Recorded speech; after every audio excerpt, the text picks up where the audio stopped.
Innal hamdalillah nahmaduhu wa nasta'inuhu wa nastaghfiruh wa na'udzu billahi min shururi anfusina wa min sayyiati a'malina man yahdihillahu fala mudilla lahu wa man yudlil fala hadiya lahu wa asyhadu an la ilaha illallah wahdahu la syarika lahu wa asyhadu anna Muhammadan abduhu wa rasuluh la nabiyya wa la rasula ba'dah. Allahumma salli wa sallim wa barik wa an'im ala abdika wa rasulika nabiyyinal karim Muhammadin wa ala alihi wa sahbihi wa man sara ala nahjihi ila yaumiddin. Ya ayyuhalladzina amanu taqullaha haqqa tuqatih wa la tamutunna illa wa antum muslimun. Ya ayyuhan nasu taqu rabbakumul ladzi khalaqakum min nafsin wahidah wa khalaqa minha zawjaha wa batha minhuma rijalan katsiran wa nisaa'a wattaqullaha alladzi tasaaluna bihi wal arham innallaha kana 'alaikum raqiba. Ya ayyuhalladzina amanu taqullaha wa qulu qawlan sadida yuslih lakum a'malakum wa yaghfir lakum dunubakum wa may yuti'illaha wa rasulahu faqad faza fawzan 'azima.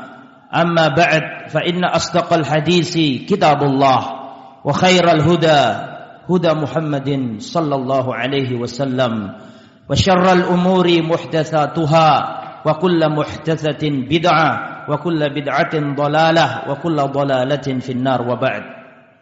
Ikhwati fillah, a'azzani Allah wa iyyakum.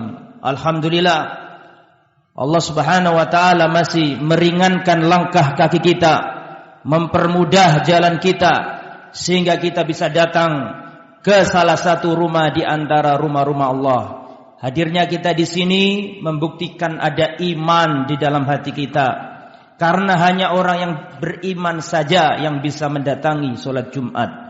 Allah Subhanahu wa taala berfirman, ya ayyuhalladzina amanu idza nudiya lis-salati min yaumil jumu'ati fas'au ila dzikrillahi wa darul bai'. Wahai orang-orang yang beriman, apabila kalian dipanggil untuk melaksanakan salat Jumat, mengingat Allah, bersegeralah dan tinggalkanlah jual beli. Dan kita datang ke sini. Ini tanda ada iman di dalam dada-dada kita. Alhamdulillah. Saudaraku kaum muslimin yang dirahmati oleh Allah Subhanahu wa taala. Dalam sebuah riwayat dicantumkan Al-Imam Al-Bukhari dalam kitab beliau Al-Adab Al-Mufrad, diceritakan dari Atha bin Yasar, ada seorang di zaman tabi'in yang dia ini jatuh cinta sama seorang wanita. Hatinya terpaut dengan wanita yang ia cintai. Maka laki-laki ini memberanikan diri untuk meminang, melamar wanita pujaan hati. Akan tetapi ternyata wanita yang dicintai menolak cintanya. Wanita yang diharapkan menjadi pendamping hidupnya ternyata tidak setuju dengan cintanya atau tidak menerima cintanya.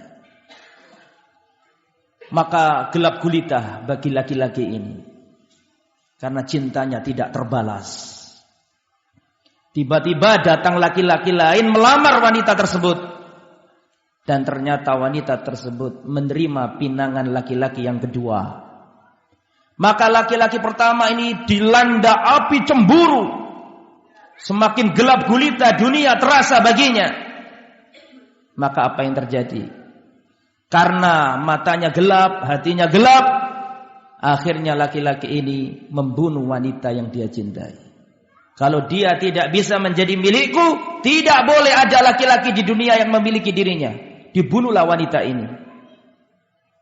Setelah orang ini membunuh wanita, semakin gelisah hidupnya. Dilanda gelisah karena dosa dan maksiat. Akhirnya orang yang hidup di zaman tabi'in ini berangkat menuju salah seorang sahabat Nabi yang mulia, Abdullah bin Abbas radhiyallahu an. Sampai di depan Abdullah bin Abbas radhiyallahu anhu, ibnu ammi Rasulillah, anak paman Rasulullah. Maka laki-laki yang pembunuh tadi berkata, ditanya sama Abdullah bin Abbas, ada apa kamu kok kesini? Dan dia berkata, inni khatabtu imra'atan fa'abat an tangkihani. Aku telah melamar seorang wanita, tapi wanita itu menolak, tidak mau aku lamar. Fa khatabaha ghairi fa akhabat an tangkihahu. Terus datang orang lain melamarnya, tapi ternyata wanita ini menerima lamaran laki-laki yang kedua. Maka aku cemburu, aku bunuh wanita tersebut. Dan aku takut dosa. Aku takut masuk neraka. Fahalli min taubah. Apakah aku masih bisa taubat? Maka Abdullah bin Abbas berkata, wa ummuka hayyatun, apakah ibumu masih hidup? Maka si pembunuh mengatakan, lah, umiku sudah wafat. Maka Abdullah bin Abbas mengatakan, tub ilallah wa taqarrab ilaihi mastata'at. Segera kau taubat kepada Allah, mendekatlah kepada Allah dengan apa saja semaksimal mungkin yang harus bisa kau lakukan. Maka pergilah orang tersebut. Atha bin Yasar, beliau adalah muridnya Abdullah bin Abbas, perawi riwayat ini. Beliau berkata kepada Abdullah bin Abbas, wahai guru, lima tas'al an hayati ummi. Wahai guru, kenapa kau tanyakan kepada dia tentang hidupnya ibunya? Apakah ibunya masih hidup? Apa hubungannya? Ini laki-laki membunuh wanita. Tapi kenapa ketika dia ingin tobat kau tanyakan kepadanya, apakah ibumu masih hidup? Apa hubungannya? Abdullah bin Abbas berkata, wallahi inni la a'lamu amalan aqrab ila Allah min birril walidah. Demi Allah, aku tidak tahu ada amalan yang paling mendekatkan diri kita kepada Allah melebihi bakti kepada seorang ibu. Tidak ada amalan di muka bumi yang paling cepat merontokkan dosanya anak Adam setelah tauhid melebihi bakti kepada Allah. Tidak ada amalan yang paling cepat mengantarkan anak Adam ini ke surganya Allah setelah tauhid melebihi bakti kepada Allah. Di sini Syekh Al-Albani dalam kitab beliau Sahih Al-Adab Al-Mufrad. Di kalimat kaum muslimin yang dirahmati oleh Allah Subhanahu wa taala. Hadis ini banyak memberikan faedah kepada kita. Faedah yang pertama, pelajaran pertama dari hadis ini adalah hendaknya seorang yang telah berbuat dosa, berbuat maksiat, kemudian dia ingin bertobat, hendaklah dia mendatangi seorang alim untuk membimbing mereka. Ini pelajaran pertama. Siapapun orangnya yang telah melakukan maksiat, dia ingin hijrah menuju yang lebih baik, ingin taubat, ingin menjadi yang lebih baik, wajib untuk mendatangi orang yang berbeda agar langkahnya terarah dan tidak boleh salah dalam mengambil guru.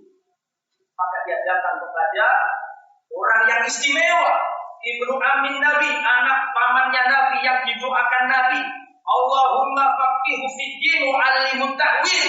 Ya Allah, ajarilah bocah kecil ini. Abdullah bin Abbas didoakan Nabi.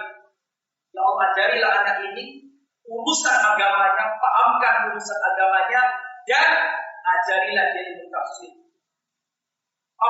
Umar bin Khattab radhiyallahu anhu ketika beliau menjadi khalifah punya dewan syura. Ya, orang-orang yang ikut perang Badar, orang-orang yang ikut perang Uhud, para masyayikh kibar, Muhajirin dan Ansar adalah dewan syuranya Umar bin Khattab. Tapi ada anak kecil yang dilibatkan Umar. Sampai sahabat yang lain mengatakan, ya Amirul Mukminin, kenapa kau hadirkan anak kecil ini di sini? Padahal kami juga punya anak-anak kecil yang lain. Atau adalah beda. Ini bocah kecil Abdullah bin Abbas pernah didoakan Rasulullah Sallallahu Alaihi Wasallam, Allahumma faqihu fid din wa 'allimhu ta'wil. Yang ingin saya sampaikan adalah faedah yang pertama, seorang apabila ingin taubat, ingin hijrah kepada arah yang lebih baik, dia harus mendatangi seorang alim untuk membimbing langkahnya. Jangan tidak semua orang mendatangi seseorang itu benar. Diriwayatkan dalam hadis, dicantumkan Al-Imam An-Nawawi dalam kitabnya Riyadhus Shalihin bab taubat. Ada seorang membunuh 99 nyawa. Dia datang kepada orang yang dianggap ahli ilmu. Ternyata dia tidak ahli ilmu. Ternyata dia adalah ahli ibadah. Dia bertanya, aku telah membunuh 99. Atau dikatakan dia telah membunuh 99 nyawa. Apakah orang ini masih bisa tobat? Kata orang ini mengatakan, oh dia bisa tobat. Dia sudah membunuh banyak orang. Tidak bisa tobat. Akhirnya yang terjadi, orang ini membunuh si pemberi fatwa sehingga tidak menjadi 100 orang ini. Artinya kalau orang ingin taubat, mengambil guru yang salah, akan memperbanyak maksiatnya dia.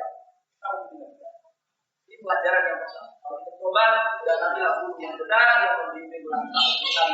Yang nomor 2, dahsyatnya fitnah wanita. Pelajaran yang nomor 2 adalah dahsyatnya fitnah wanita. Ini karena wanita seorang menumpahkan darah saudaranya. Padahal pada hari kiamat nanti yang pertama kali diadili oleh Allah sesama hamba adalah darah. Tapi karena wanita, maka seorang membunuh saudara. Bukankah dulu Nabi Yahya dipenggal kepalanya gara-gara seorang wanita? Bukankah dahulu Nabi Yusuf alaihissalam dipenjara gara-gara fitnah wanita? Itulah selalu, dan itu seperti yang disabdakan Rasulullah SAW dalam hadis yang diriwayatkan dari Imam Bukhari dan Imam Muslim. Ma taraktu ba'di fitnatan adharru 'ala ar-rijal min an-nisa. Tidak aku tinggalkan fitnah yang paling besar kepada kaum laki-laki melebihi wanita. Rasulullah SAW bersabda dalam riwayat Imam Muslim, "Fattaqud dunya wattaqun nisa." Takutlah terhadap dunia dan takutlah terhadap wanita.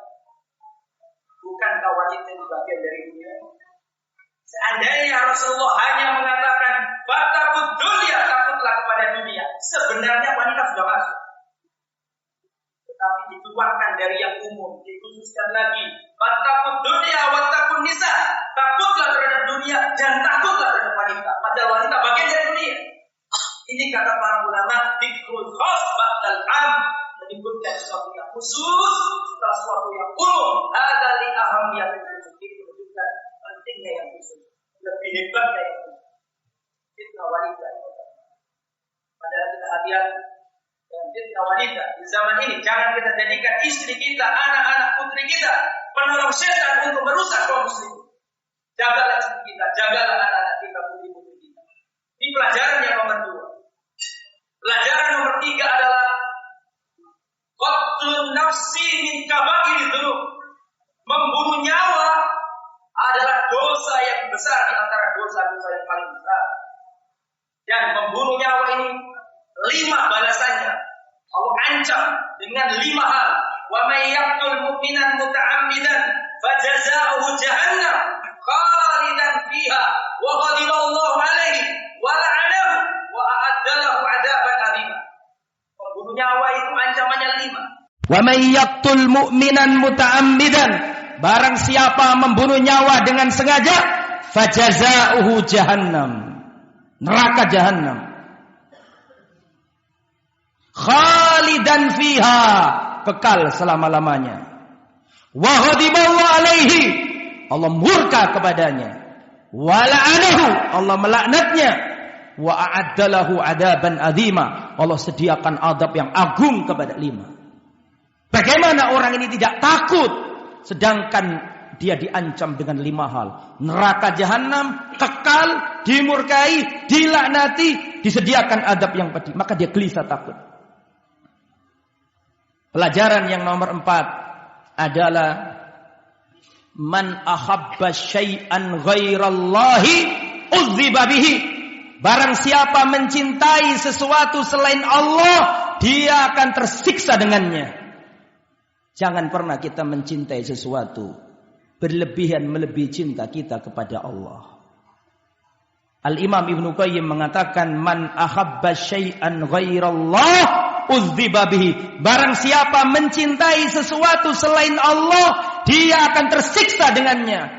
Seorang laki-laki mencintai wanita berlebih-lebihan, dia akan disiksa dengan wanita itu. Seorang laki-laki berlebih-lebihan mencintai pekerjaannya, bisnisnya, dia akan tersiksa dengan bisnisnya. Jangankan bisnis, jangankan wanita. Seorang mencintai sandal berlebih-lebihan, dia akan tersiksa dengan sandalnya. Baru beli di mall sandal 2 juta, ditaruh di situ, lupa, enggak ditaruh di rak. Salatnya enggak tenang. Padahal sandal. Man ahabba syai'an ghairallah udziba bihi. Siapa yang mencintai sesuatu selain Allah, dia akan tersiksa. Allah akan menyiksa dengan sesuatu yang ia cintai. Karena Allah tidak ingin dimadu. Karena Allah tidak ingin disekutukan. Semua cinta selain kepada Allah menyengsarakan pemiliknya. Kecuali cinta karena Allah subhanahu wa ta'ala. Seperti wanita laki-laki ini. Mencintai seseorang melebihi cintanya kepada Allah. Akhirnya dia menderita karena cintanya. Pelajaran nomor 5 dari hadis yang mulia ini adalah agungnya birrul walidain.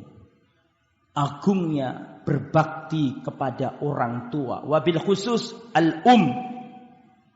Lihat, dosa neraka jahanam, balasan dari pembunuhan neraka jahanam, kekal di dalamnya, dilaknat, dimurkai, disediakan azab yang pedih. Tapi lihat apa kata Abdullah bin Abbas, apakah ibumu masih hidup?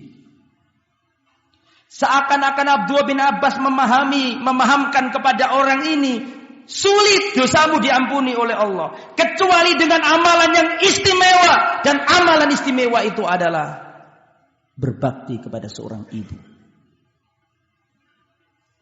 Maka dari itulah Rasulullah mengatakan ridallah fi ridal walidain wa sukhtullah fi sukhtil walidain. Ridhonya Allah ada pada ridhonya orang tua, dan kemurkaan Allah ada pada kemurkaan orang tua. Ada seorang tabi'in mempunyai seorang ibu dan mempunyai seorang istri. Sang ibu tidak senang sama sang istri. Sang ibu tidak senang, tidak suka sama menantunya. Maka sang ibu memanggil anaknya, wahai anakku, ya bunai, talik zaujatak, ceraikan istrimu. Tapi ini bingung, bagaimana aku menceraikannya sedangkan aku mencintainya? Dan bagaimana pula aku tidak mentaati ibuku padahal aku ingin menjadi anak yang berbakti? Bingung. Karena bingung, maka seorang tabi'in ini datang ke sahabat Nabi yang mulia Abu Darda dan berkata, ya Abu Darda, engkau adalah sahabat Nabi, aku punya masalah. Aku punya seorang ibu yang aku ingin bakti kepadanya, dan aku memiliki seorang istri yang aku mencintainya. Tapi ibuku gak suka sama istriku, menyuruh aku untuk menceraikannya. Apa aku lakukan? Kata Abu Darda, aku tidak menyuruhmu memilih ibumu atau istrimu. Terserah kamu. Hanya saja aku kabarkan kepadamu, al-walid awsatu abwabil jannah. Orang tua adalah pintunya surga yang paling tengah. Kalau kau ingin menyia-nyiakan pintu itu, ya terserah kamu. Al-walid awsatu abwabil jannah. Orang tua adalah pintunya surga yang paling tengah. Ikhwatal iman yang dirahmati oleh Allah. Rasulullah sallallahu alaihi wasallam pernah ditanya, "Ya Rasulullah, man ahakun nasi bi husni suhbati?" Ya Rasulullah, siapakah manusia yang paling bagus agar aku bermuamalah baik dengannya, agar aku membagusi hubunganku dengannya? Siapa orang yang paling berat aku berbakti kepadanya? Kata Rasulullah, ummuka. Tsumma man, siapa lagi ya Rasulullah? Ummuka. Kepada siapa lagi ya Rasulullah? Ummuka. Kepada siapa lagi ya Rasulullah? Abuka. Para ulama menjelaskan kenapa ibu disebut 3 kali, sedangkan ayah disebut 1 kali. Ibu disebutkan 3 kali karena ibu memiliki 3 hal yang tidak dimiliki oleh seorang ayah. Karena ibu yang telah melahirkan, yang mengandung, ayah nggak bisa mengandung. Ibu melahirkan, ayah nggak bisa melahirkan. Dan ibu menyusui, sedangkan ayah nggak bisa menyusui. Aqulu qawli hadza wa astaghfirullahaladzim innahu huwal ghafurur rahim.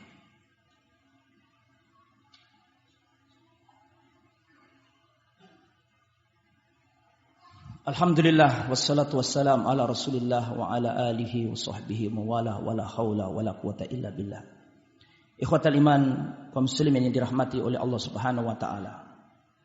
Kalau kita lihat ayat-ayat Al-Qur'an, banyak ayat Al-Qur'an yang memposisikan orang tua langsung di bawah Allah.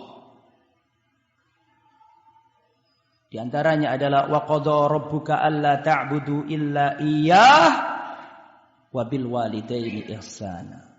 Dan Tuhanmu telah menetapkan jangan kamu menyembah kecuali hanya kepada Allah. Satu. Setelah itu kata Allah, wa bil walidaini ihsana, berbuat baiklah kepada ibu bapakmu. Allah Subhanahu wa taala memposisikan orang tua langsung di bawahnya. Wa'budullah wa la tusyriku bihi syai'a. Setelah itu apa? Wa bil walidaini ihsana. Sembahlah Allah, jangan sekutukan Allah. Setelah itu apa? Berbuat baiklah kepada ibu bapak. Allah ingin mengabarkan kepada kita bahwa orang tua diletakkan oleh Allah langsung di bawahnya. Rasulullah ditanya, "Ya Rasulullah, amalan apakah yang paling utama?" "As-salatu ala waktiha." Setelah itu apa ya Rasulullah? Birrul walidain. Salat untuk Allah. Yang kedua, birrul walidain. Maka hendaklah kita berbakti kepada orang tua kita. Tidak ada anak yang berbakti terus hidupnya disengsarakan Allah, tidak ada. Saya ingin tahu orangnya mana. Anak yang berbakti terus disengsarakan oleh Allah, hidupnya tidak ada. Maka barang siapa yang ingin bahagia, bahagiakan orang tua. Saya yakin tidak semua yang hadir di sini ibunya ada di kota Balikpapan. Saya yakin.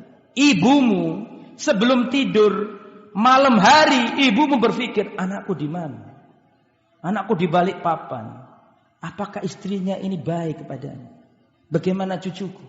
Bagaimana anakku sekarang? Apakah cukup hidupnya? Ibu kita sebelum tidur dijamin mengingat kita. Tapi kalau kita tidur, kita nggak ingat ibu kita.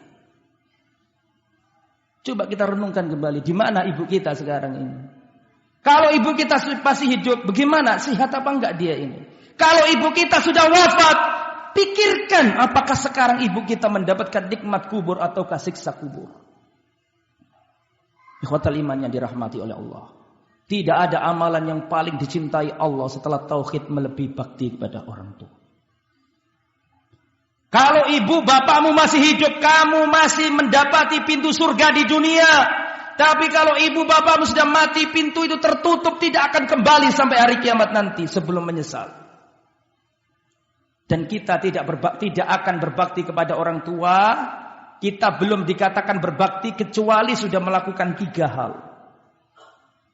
Yang pertama, al-ihsan ilaihima, berbuat baik kepadanya.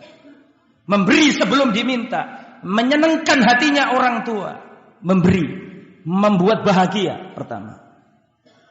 Yang kedua, wala yu'dhihima, tidak menyakiti keduanya. Banyak anak memberi tapi menyakiti. Jadi berbuat baik kepadanya nomor pertama, yang nomor 2 tidak menyakitinya, yang paling sulit nomor 3. Pertama, kedua banyak yang bisa. Saya ingin berbakti sama orang tua, minta apa saya turuti, saya nggak mau menyakiti. Semua bisa. Yang paling sulit nomor 3.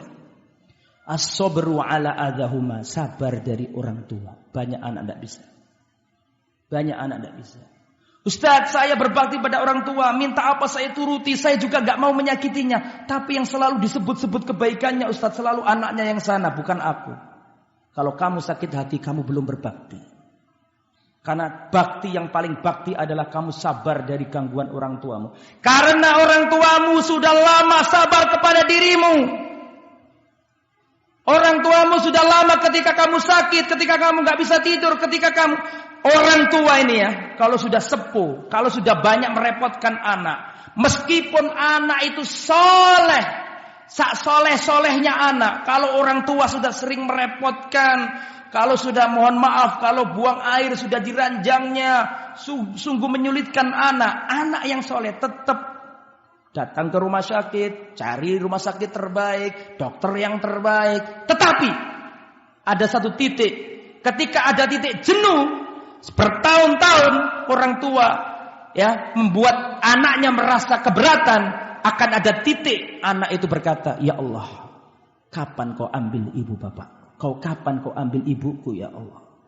Meskipun dia anak yang soleh sekalipun, tidak dengan seorang ibu dan bapak. Ketika kita kecil kita sakit apapun, tidak pernah ibu kita sakit dan kayak apapun kita. Sampai sudah hampir mati, tidak ada ibu kita ya Allah kapan kau ambil anak. Yang ada adalah ya Allah, hidup-hidupkanlah anakku ya Allah. Kita nggak bisa. Kita nggak bisa berbuat baik kepada ibu kita, nggak bisa membalas. Maka perbaikilah hubungan kita kepada orang tua. Kalau kau jumpai bisnismu seret, hatimu kotor, pikiranmu jenuh, hatimu gelap, hidup gak nyaman, periksalah hubunganmu. Satu dengan Allah, kedua dengan ibu bapak. Mudah-mudahan dengan itu Allah memperbaiki hidup kita. Allahumma salli wa sallim wa barik ala nabiyyina wa habibina Muhammad wa ala alihi wa sahbihi ajma'in. Allahumma ighfir lil muslimina wal muslimat wal mu'minina wal mu'minat al ahya'i minhum wal amwat. Rabbana ighfir lana dhunubana wa israfana fi amrina wa thabbit aqdamana wansurna 'alal qaumil kafirin. Rabbana dhalamna anfusana wa illam taghfir lana wa tarhamna lanakunanna minal khasirin. Rabbana hab lana min azwajina wa dhurriyyatina qurrata a'yun waj'alna lil muttaqina imama. Rabbana atina fid dunya hasanah wa fil akhirati hasanah wa qina adzabannar. Wassallallahu ala nabiyyina Muhammad wa ala alihi wa sahbihi ajma'in.